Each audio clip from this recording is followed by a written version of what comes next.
Всех приветствую! Сегодня хочу первый раз без замеров скоростей, без рекордов, а лодку с мотором использовать по назначению. Попробую порыбачить. Троллингом займемся.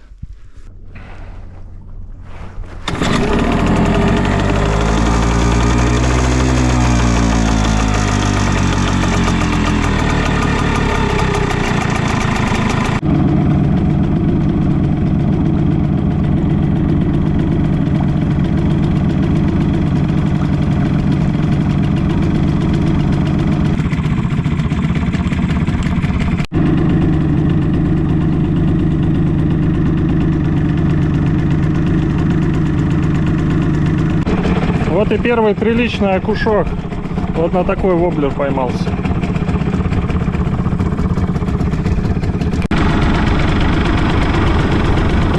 Вот это уже хорошая рыбина. Второй большой окушок. Это даже самый большой, наверное. Решили немного отдохнуть, походить ногами. Это уже все отсидели себе.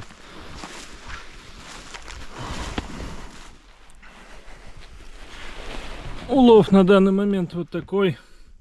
Один окушок, больше полкило, наверное. Щучки. Ну все пока небольшое, мелкое.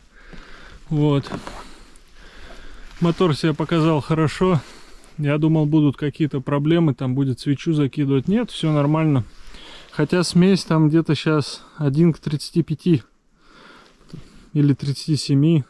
У меня оставалось 2,5 литра 1,25. Я 1 к 50 туда долил еще 2,5 литра. Там какая-то средняя смесь. Но мотор работает нормально, устойчиво. Сейчас посидим, походим немного ногами, додвинемся дальше.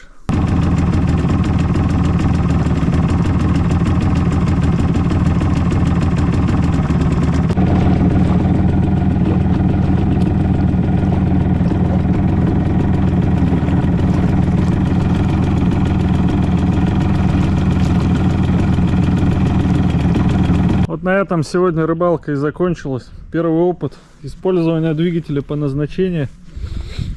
Вот такой результат по рыбе получился. Так-то в принципе неплохо. Трофейной рыбы, правда, не было. Судаков тоже не нашли. Вот и прошла первая рыбалка. Мотор, в общем, себя неплохо показал. Но выявились небольшие недостатки. Первый недостаток — это ручку не зафиксировать. Если вот закрутить, вот, до упора закрутил, ничего особо не меняется. Сейчас надо попробовать побороть этот недостаток. Есть ощущение, что этот зажим рассчитывался под более толстый стержень. Не зажмет она его никогда.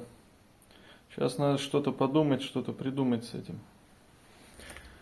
Не смог я заставить работать родную пластмасску, зажимать этот вал, поэтому приобрел оригинальную, хоть посмотреть, как это должно работать. Вот. И как ни удивительно, все заработало. Теперь вал зажимается. Китайцы очень сильно, конечно, в размерах профукались. Ручка газа теперь затягивается. Такая тугая довольно-таки. Не намертво, конечно, но я думаю, тут намертво-то и не надо. Но очень такая упругая становится. Я думаю, не будет проворачиваться. По сравнению с тем, что было до этого, земля и небо. Там вообще ничего с китайской пластмасской не затягивалось. Что крути, что нет. Ну и теперь первая японская запчасть в этом моторе. Частичка японского качества теперь имеется. Хорошо разобрал, проверить, газ полностью открывается или нет. Вот я кручу от упора до упора. На воде бы, конечно, сюрпризом было бы. Вставил тросик не в то отверстие, вот переставил. Так правильно, это неправильно. Я когда разбирал, не посмотрел, как он стоял, а когда стал собирать, просто ориентировался на стрелочку, которая показывает вот именно на это отверстие. Но оно неправильное, как выяснилось. Вот кто знает, зачем это отверстие со стрелочкой первое. Проблема номер 2 – это фиксация ноги. Как ни закручивай, ничего тут толком не фиксируется. Надо сейчас разобрать, тоже посмотреть, что там. Смазки я, конечно, не пожалел, намазал. Вот башмачки стоят. Они так хорошо смазаны, может, из-за этого не держало ничего. Все очистило от смазки, теперь можно изучать. Странность первая. Почему-то следы не совпадают немножко с колодочкой. Если вот здесь протертости, то тут вот как будто все подрано. Прям зацепиться можно. Это что-то непонятное. А вот и проблема нарисовалась. Вот стоит кольцо, вот упер крышку. Так и должно стоять. Вот тут видно съехавшее расстояние. Тут алюминий об алюминий трется. Тут зазор. Теперь смотрим самый низ. Зазор. Вот если эту всю крышку вниз столкнуть, упереть на нижнее кольцо, то вот тут все более-менее начинает на правду походить.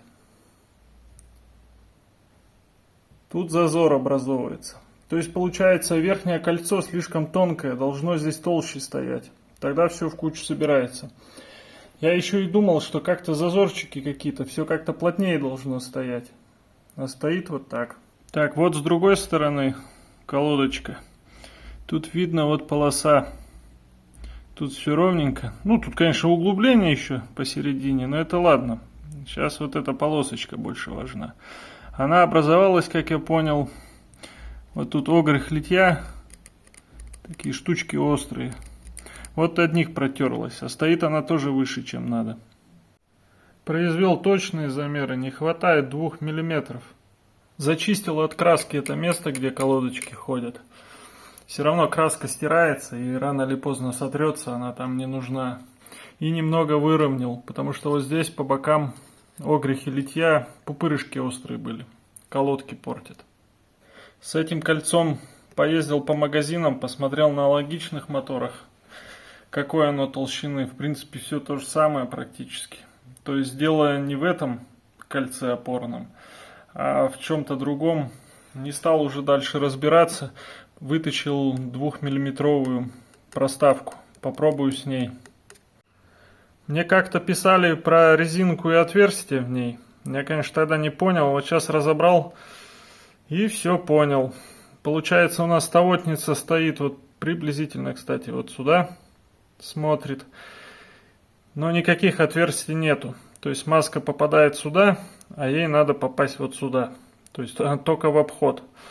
Вот тут эта дырка напрашивается, даже место есть. И вот тут видно качество деталей. Видите, резина, какие-то наплывы непонятные. И теперь в опоре двигателя участвует и верхнее кольцо, и нижнее. А до этого, получается, все висело только на верхнем кольце. Нижнее болталось просто так. До него 2 мм не доставало. Все, собрал все в кучу. В резинке отверстие проделал, но тавотницей не стал пользоваться. Заложил во время сборки смазку. Только в нужных местах и в нужном количестве. Попробую так немного погоняю, потом разберу, посмотрю, что с маской стало. Потому что очень не нравится мне, когда вот торчит она снизу и сверху, и ты при снятии мотора, при установке вечно пачкаешься этой смазкой. Нога зажимается теперь нормально. Теперь его очень тяжело повернуть.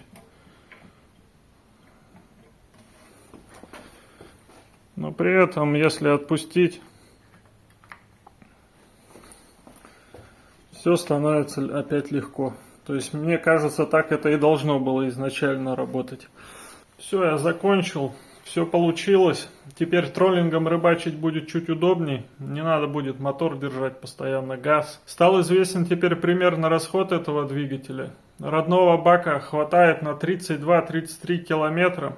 Причем как-то получилось интересно, что в любом режиме, что при троллинге, только это заняло там 9 часов с чем-то там под 10. Что в режиме в одного на 4700 на 5000 иду. В обоих случаях это 32-33 километра. Я теперь задумался, а стоит ли покупать внешний бак вообще, потому что он же там вроде на 12 литров идет, а на мои задачи этого даже много. Мне хватает родного бачка. На этом у меня сегодня все. Всем до скорого, всем пока.